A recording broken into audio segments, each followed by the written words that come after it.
So yun, good day, hello mga idol, welcome back to my channel. After 3 to 4 years, nasira yung ating 12 volts electric fan. So tuturo natin ulit kung paano gumawa ng isang 12 volts electric fan. Pero mukhang stuck pa rin dahil ang pindutan pa rin na gagamitin natin para sa kanyang speed is ito, 1, 2, 3, off. So parang stuck lang yung electric fan natin dyan. Hindi siya, kuha muna ako ng controller. So yung iba kasi ito ang gamit na controller. So okay lang naman to mga idol. Pero kasi pag ganyan halatang converted yung ating electric fan. So at least kung pindutan yung gagamitin nyo, hindi siya halata. Parang stock lang na to 20 volts yung electric fan natin. So kung napanood yung una natin video yan 3 years ago. Actually 4 years na talaga tong electric fan, late upload lang yung ating video.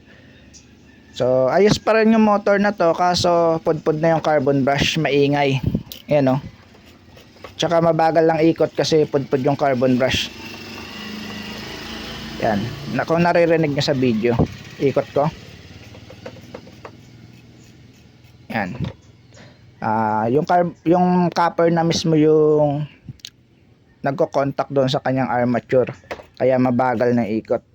Hindi na siya makakontak masyado. Kung napanood yung una natin video, ang ginamit natin doon is controller lang, no? Tapos nilagyan natin ng mga resistor. So ito, kinalas ko na siya para mabilis tayo. So controller lang ginamit natin dati, no? Kasi lahat naman tayo halos ay controller yung gamit. Para in case na gusto nyong ibalik sa mga pindutan, so alam nyo kung paano i-convert gamit itong controller. So ngayon, ibang way naman yung gagamitin natin para mapabagal natin yung ikot ng electric fan natin sa number 1, number 2 at number 3. So drawing natin yung diagram, huwag nyo skip para makasunod kayo. Gagamit na lang tayo ng basic drawing, no, para sa mga walang knowledge sa electronic. So hindi ko nagagamitin yung electronic symbol. So normal na drawing lang gagamitin natin. So drawing natin muna.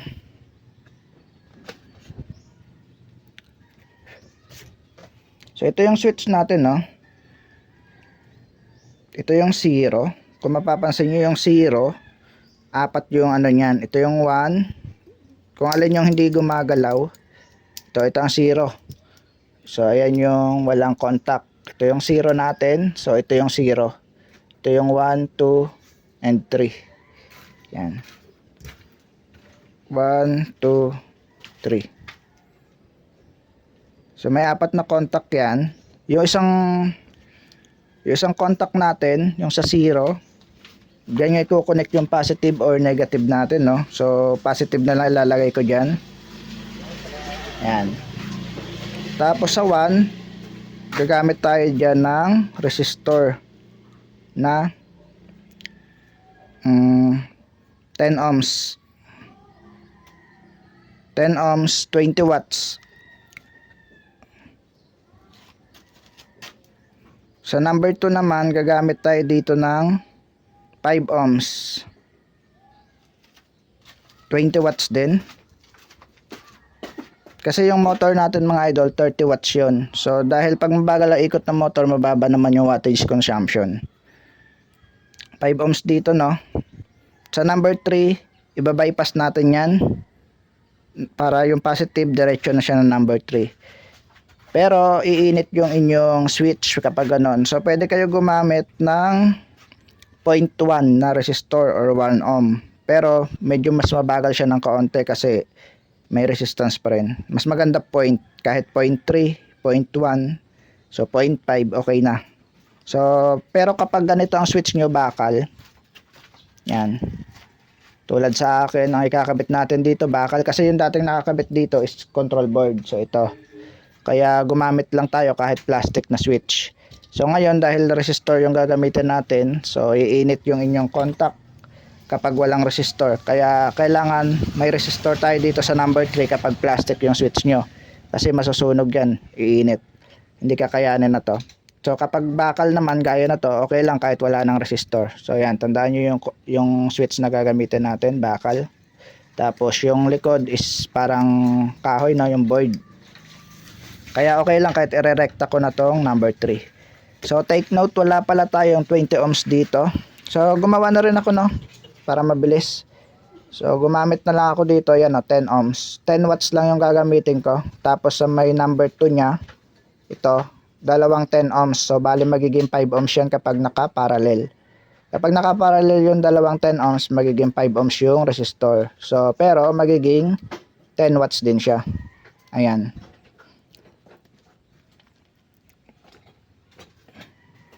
So mamaya sasabihin natin kung paano yung diskarte natin kasi hindi to pwede kapag rektahan, no. So 10 ohms lang kasi ito. So iinit itong resistor na to. Then itong dalawa na to, itong mga dulo na tong resistor at lahat to, pagsamasamahin nyo. Tapos papunta na to ng drawing natin yung motor na itsura ng motor. Yan. Ito yung motor natin, no. Ito yung electric pa natin, motor. Yan. Connect nyo lang dyan sa positive ng motor. Kapag baligtad na ikot, pagbaligtarin nyo lang. Tapos, itong kabila naman ang negative. Yan. So, ganyan itsura lang yung gagawin natin. Screenshot nyo na lang. Yan, napakasimple lang para bumagal yung ikot. So, kapag number 1, positive, dadaan dito sa 1. So ganun siya kabagal kasi 10 ohms yung dinaanan niya. So sa number 2, 5 ohms kasi dalawang 10 ohms na nakaparallel yon. Wala akong resistor na wala akong resistor na 5 ohms. So mas lalakas siya ng konti kasi 5 ohms lang yon. Sa number 3 is kung anong voltage ng battery, kung 12 volts or 14 volts. So rekta na siya kumbaga.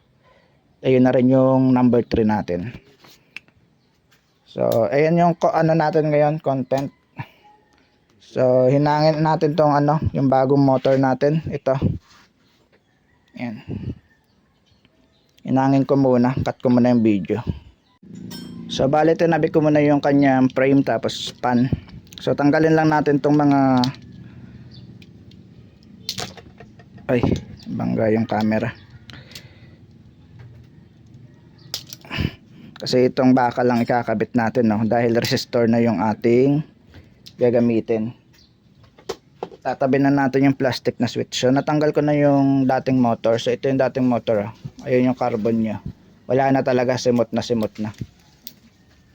Ayan, copper na yung nagkukuskus sa kanyang armature. Umiingay na siya. Na kasi yun, copper na. Pero ayos pa yung pinaka motor, ayos din yung bearing nya. Hindi pa kalog. Basta wag lang masyadong mahigpit kapag ilalagay nyo to kasi diyan nasisira yung bearing ng mga ganitong motor. So kabit na natin to dito. So kahit anong kulay lang.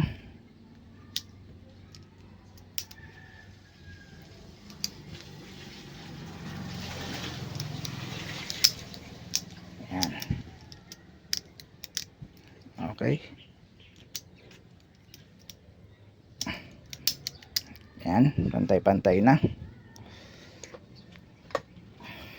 Ito, nalagay na natin yung motor dito. So wag masyadong mahigpit, no, kasi higpit rin yung ikot ng shafting. So kailangan pre-wheel yan, ganyan, no. Pag inikot nyo, so lagyan natin para makita nyo yung umiikot. Yan, no. Kailangan pre-wheel. Madali siyang iikot. So hindi pigil yung ikot niya. So okay na yan, wag masyadong mahigpit basta hindi lang gumagalaw. Tapos make sure na nasa center, no, para yung gearbox gumagana. Tignan natin yung gearbox niya.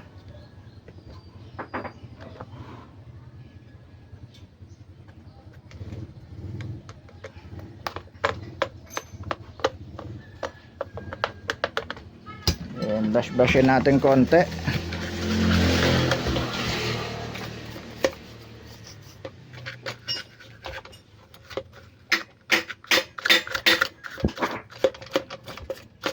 So okay na tayo dito sa motor. Okay na tayo dyan. So dito na tayo sa ilalim, no. So yung technique na gagawin natin dito, lalagyan natin ng heatsink yung resistor, no, para hindi mag-open agad. So yung common natin is itong nasa taas, yung blue ang kulay. Tapos ito yung number 2 at ito yung number 1. Yan. So yun na yung diagram natin.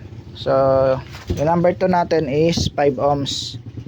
Dalawang 10 ohms yan na nakaparallel, kaya 5 ohms yan. Sa mga hindi gaanong sa walang knowledge sa electronic, so 5 ohms yan, no, kapag dalawang 10 ohms na nakaparallel. So sukatan natin para maniwala kayo. Actually digital to, no, may tolerance naman, kaya hindi to minsan sakto sa 5 ohms.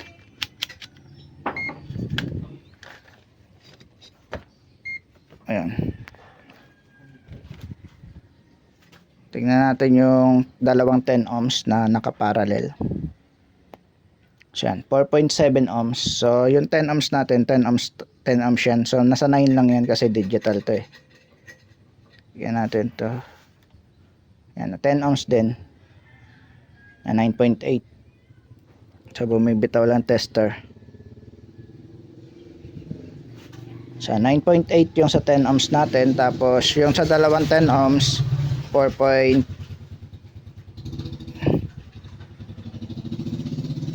Oh, 5 na siya. Kanina 4.8 ata kanina. So yan, 5 ohms. So sa dalawang 10 ohms natin. Sa mga newbie dyan, kapag siniresh nyo yung dalawang 10 ohms, magiging 20 ohms. So kapag parallel, magiging 5 ohms ang resistance. So lalagyan natin to ng heatsink. Yan, ganyan lang. Para pag uminit yung ating resistor, dahil mababa nga yung watts na nakalagay, so 10 watts lang tong ginamit ko. So dito ay 5 watts lang, dahil dalawa yan, 10 watts na rin. So naready ko na yung mga gagamitin para mabilis. Lalagyan ko lang yung heatsink para hindi siya mag-open agad. So ganyan lang. Tornilyo lang natin to, back to back yung heatsink nya. Pero kapag plano nyo palang gumawa, so syempre ang gamitin nyo ng resistor 20 ohms, mas maganda nga kung 50 watts 20 ohms, 20 watts. Mas maganda nga kung 50 watts pa no? O kaya 30 watts. Kasi sa number 1 at number 2, nasa 10 to 15 watts lang naman yan. Number 3 lang yung nasa 30 watts. So dahil ayun lang kukonsumin niya, so okay na yan, kaya na to ng 10 watts na may heatsink. Tapos ito ilalagay na lang natin to sa loob. So gumamit ako dito ng 12 volts terminal, ayan, 12 volts socket. So ito yung positive, tapos ito yung negative. So sa negative ko pala kukunin yung yung sa switch. So okay lang yan kahit magkabaligtaran, kahit sa negative nyo siya kunin or positive. So pwede nyo gamitin tong negative at ito yung positive natin. So hinang na natin yung number 1. Number 1 natin is 10 ohms, no?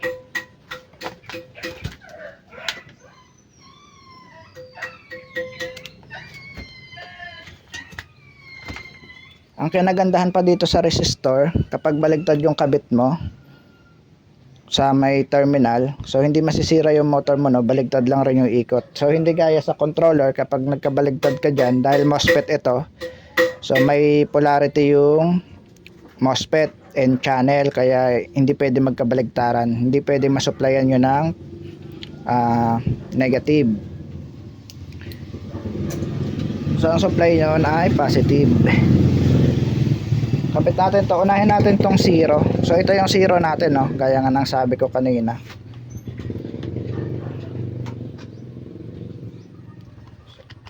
So ito ang 0 natin, yung dilaw. Mali pala yung ko. Mali pala yung ating 0. Dito palang 0 sa kabilang side.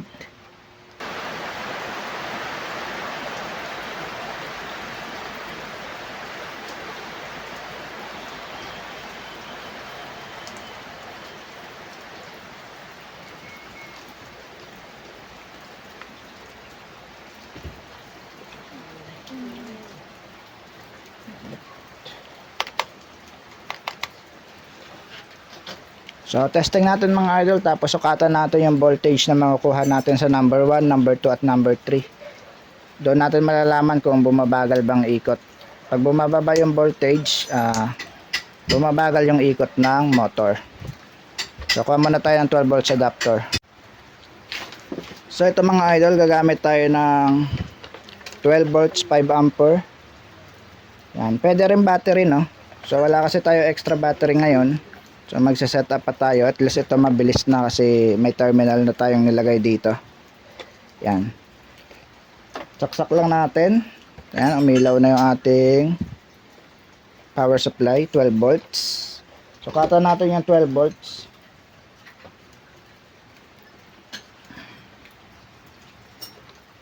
So hindi pala natin masusukatan kasi nandoon yung dulo ng wire. So dito kasi may stick glue.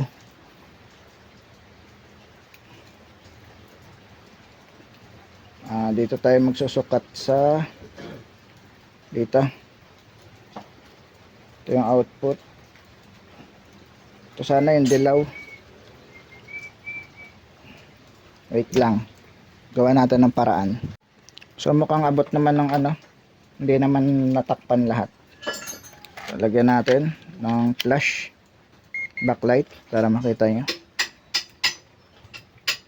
Tingnan natin kung mayroong 12 volts yan. Baligtad yung tester.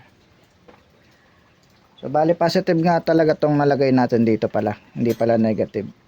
Yan, meron siyang 12.3 no kasi ayun yung supply ng ating adapter. So kapag sa battery, so nasa 13 to 14 volts.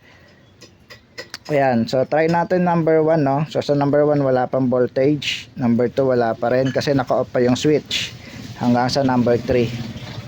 So dito sa input or sa 0 nya meron na siyang nakaabang na 12 volts. So pindutin natin yung number 1. Umikot na yung ating motor. Ayun o, hindi lang kita. So meron siyang 12 volts. Dadaan na pala ng dito na pala. Ito yung number 1 natin. Nasa 10.9 pala ang number 1. Number 2 nasa 11.5 at number 3 syempre 12 volts. Yan. Ulitin natin number 1. Bumabagsak pa lang. Ay number 2 pala yan. Ito yung number 1. 10.9. So okay na yan mga idol. Humihina na yan kapag 10.9. Sakto lang yung hina niyan. Pero kung gusto niyo mas mababa pa, taasan niyo pa yung resistor na kung nalakasan pa kayo sa ikot ng number 1, so pwede nyo pataasan yung resistor na nilagay natin. Kasi yung resistor na nilagay ko is tansyahan lang, no? So pwede yung gawing 15 ohms siguro or 12 ohms. Huwag na masyado mataas dahil hindi naiikot yung motor nyo. So try nga natin lagyan ng LEC kasi kapag may LEC na yan or may pan, so iba rin yung reading siguro. So bunutin muna natin. So tignan natin kapag may LEC na kung aabot ba ng 5 volts yung nilagay nating 10 ohms kung walang pinagbago. So kanina 10 volts. So ngayon tignan natin kapag may LEC or may pan na siya. Ayan ay number 1. Number 1 yan. Sukatan natin. Doon pa rin tayo magsukat sa dati, no? Yan, bumagsak siya ng 6 volts kapag may LEC na dahil syempre mabigat na yung papaanda rin yung motor dahil mabigat na yung pan. So bumagsak na siya ng 6 volts. Ibig sabihin saktong-sakto lang yung conversion pala natin na 10 ohms. Ayan. So normal lang yan nababagsak na dahil sa nilagay natin yung resistor. So 10 ohms ito. Yung nasa heatsink. Ayan o.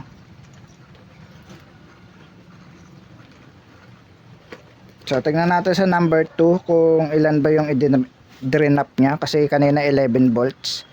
Sa number 1, so baligtad yung tester. Sa number 1 ito. Nasa 6 volts na lang papuntang motor. Tapos number 2 natin. Yan, mas lumakas ng kaunti. Nasa 7.5. Yan. So siguro mas maganda kung nasa 2 ohms lang yung number 2 para nasa 10 volts siya. At yung number 3, siyempre 12 volts yan dahil walang resistor na dinaanan. Ayan. 11 volts pala kasi ito nag-drop yung ating adapter. Pero malakas na rin. So kapag sa battery yan, mas malakas. Nasa 12 volts mahigit. Lakas na rin yan mga idol.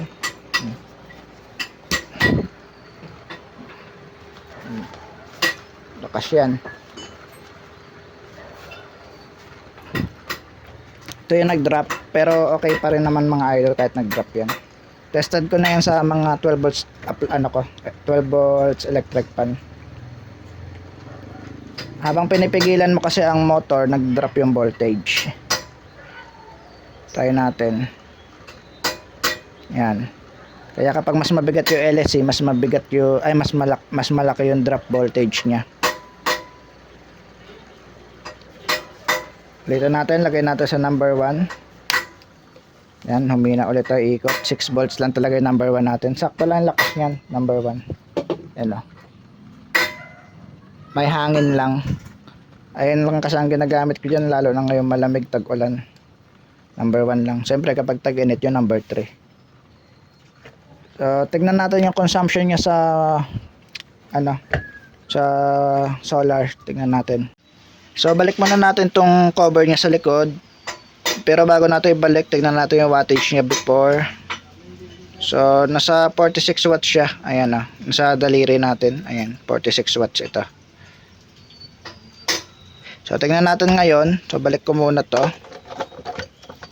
Silipin naman natin yung wattage ng ating 12 volts electric pan gamit itong wattmeter natin.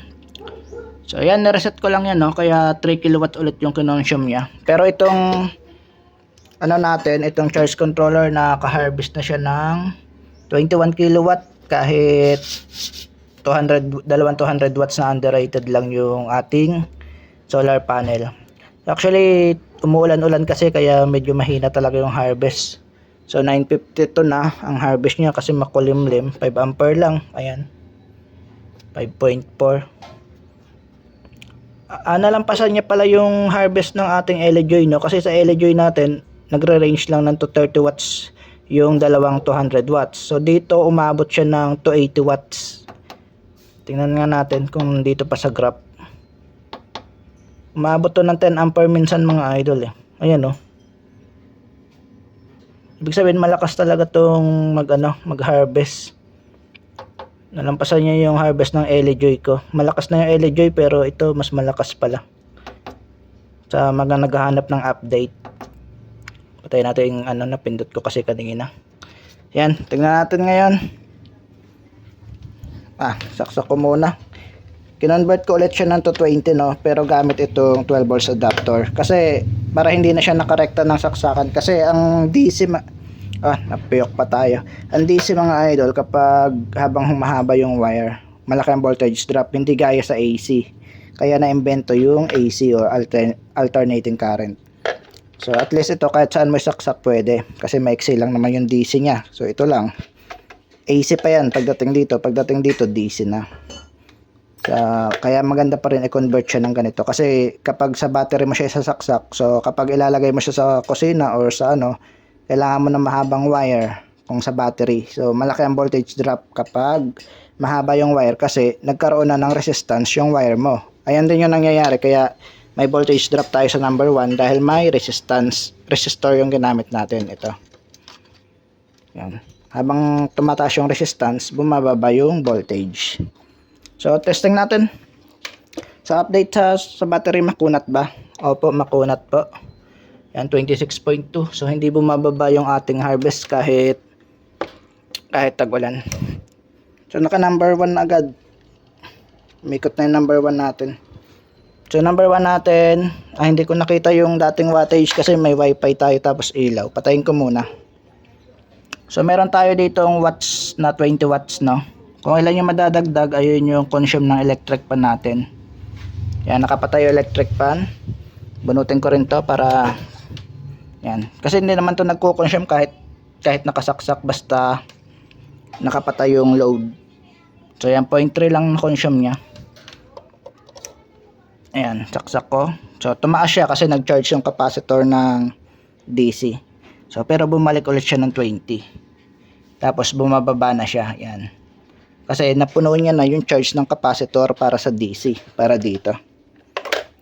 So hanggang 20.3 no. Ipa-plus na lang natin yan.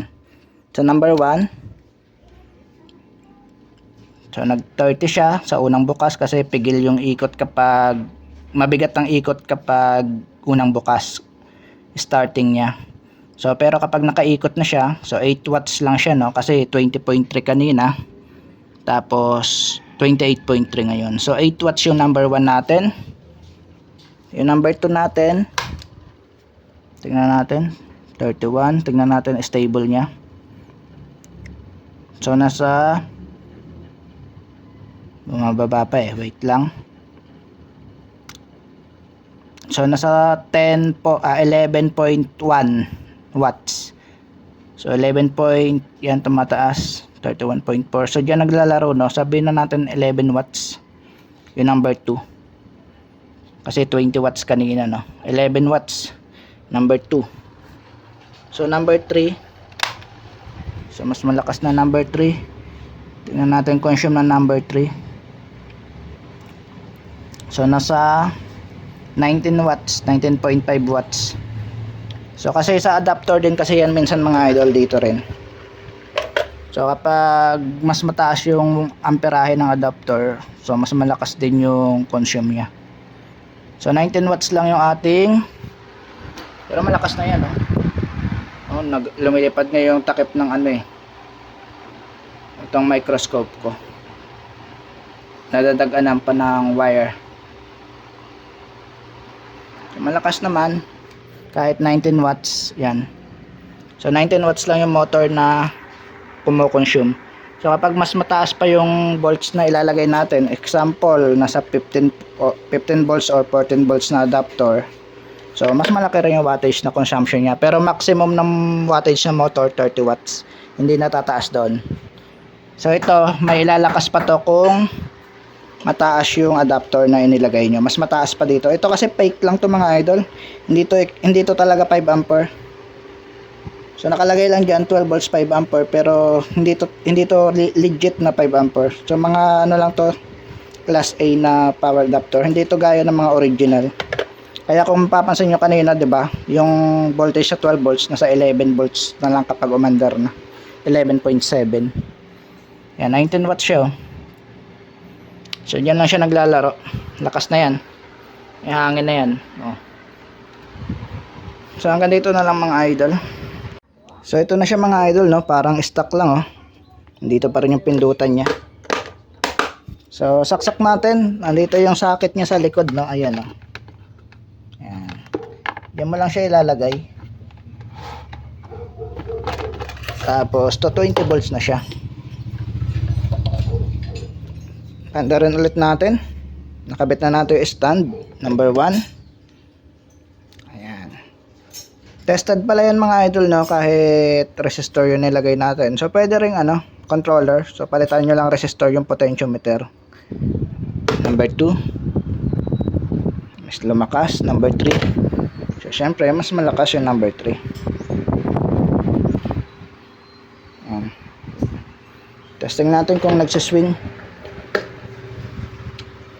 Ayan. Nagsiswing naman siya mga idol. Okay na okay yung conversion natin. Parang stock lang, parang to 20 volts lang na electric fan. Pero mababa lang yung wattage. Ayan oh. Pinatay ko kasi ilaw kaya 26 watts, 27. So may dati kasing ano to eh, may dating wattage yung sa may wifi. Yan, 8.2 watts. Bumabagsak pa. So may wattage na kasi siya na sa wifi. So kapag idadagdag mo to, so number 3 na tayo. So yung 8 watts, so babagsak pa yan kasi unang bukas malakas talaga starting. Kasi pigil pa yung ikot. Kumbaga bebuelo pa lang. So yung 8 watts natin kanina, so 19 watts lang talaga siya no. 19 watts lang kanina, 19 watts din eh. So malakas. May swing rin. Parang stock lang na electric fan. Ayan o, Solar Philippines. Sa tagal na to mga idol, 3 years na bago lang nasira ulit yung motor. 3 to 4 years. Lampas na ng 3 years eh. Tapos magdamag pa sa gabi at minsan sa tanghali kapag natutulog tayo sa tanghali, binubuksan natin. Malakas rin number 3 niya, parang normal na electric fan din.